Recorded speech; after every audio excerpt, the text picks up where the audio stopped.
Bharat Australia test সিরিজে বোলারদের রাজত্ব। প্রথম দিনেই আউট 17 জন ব্যাটার।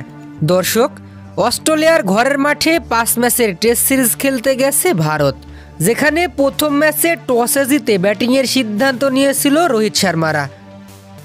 তবে ভারতের ব্যাটিং বেছে নেওয়াটাই যেন কাল হয়ে দাঁড়িয়েছিল। অজি পেসারদের কাছে দাঁড়াতেই পারেনি ভারতের কোনো ব্যাটার।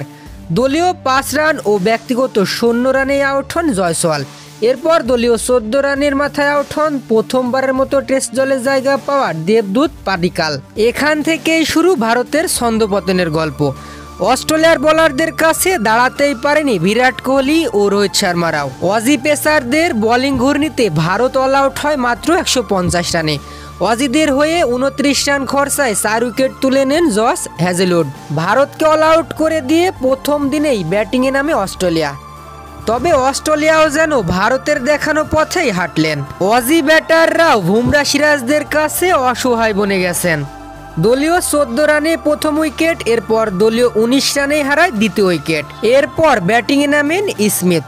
তবে স্মিথ বুমরার প্রথম বলেই এলবিডব্লিউর ফাঁদে পড়ে 0 রানে আউট হন। স্মিথ ছাড়াও এদিন পুরোপুরি ব্যর্থ ছিলেন মিচেল মার্শ ও ট্রাভিস হেডের মতো সব ব্যাটাররা।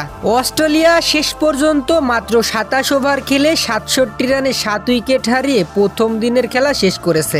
পরিশেষে বলা যায়, ভারত অস্ট্রেলিয়া টেস্ট ম্যাচটির প্রথম দিনের খেলাটা ছিল বোলারদের দখলে, কেননা প্রথম দিনেই দু দলের মোট 17 জন ব্যাটসম্যান আউট হয়েছেন। তো দর্শক, খেলাধুলার সব নির্ভুল তথ্য সবার আগে জানতে অবশ্যই আমাদের চ্যানেলটি সাবস্ক্রাইব করুন।